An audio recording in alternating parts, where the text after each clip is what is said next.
200 বছর ব্রিটিশরা গোটা বাংলাদেশ সহ ভারত উপমহাদেশ রাজত্ব করেছে, পরিচালনা করেছে। যে আইন কানুন দিয়া, সেই আইন কানুন দিয়ে আমরা আমাদের জীবনযাপন পরিচালনা করতেছি।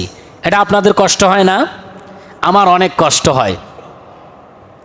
যখন হত্যার বিচার, হত্যার মামলা পরিচালনা করতে যাই, তখন কোরআনের কথা মনে হয় যে কোরআনের আইন চালু নাই।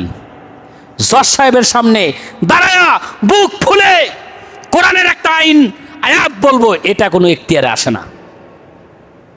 এবং চুরির বিচার কোরআন দিয়া করে না, ডাকাতের বিচার কোরআন দিয়া করে না। এই আয়াতগুলো কোর্টের দাঁড়িয়ে জজের সামনে বলার মতো এখতিয়ার কারো নাই। এর চেয়ে ব্যর্থতার, অযোগ্যতা আর কিছু হতে পারে না। এই জন্য আমার ভাইয়েরা, শিরক করা যাবে না, শিরক থেকে দূরে থাকতে হবে। শিরকের কাছেও যাওয়ার কোনো সুযোগ নাই। আল্লাহ বলেছেন কুল হুয়াল্লাহু আহাদ, আল্লাহ হলেন এক, অদ্বিতীয়। আল্লাহ এক, অদ্বিতীয়। আল্লাহুস সামাদ, আল্লাহ কারো মুখাপেক্ষী না। লাম ইয়ালিদ, আল্লাহ কাউকে জন্ম দেন নাই। ওয়ালাম ইউলাদ, আল্লাহ কারো থেকে জন্মগ্রহণ করেন নাই।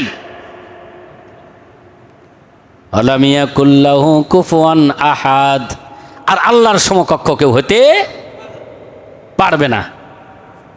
হ্যাঁ জি, দিয়ে দিই। সম্মানিত হাজিরিন, এই জন্যে সূরাতুল ইখলাস কেউ যদি 3 বার পাঠ করে, এক কোরআন খতম দেওয়ার সব আল্লাহ পাক তার আমলনামায় দিয়ে দিবেন।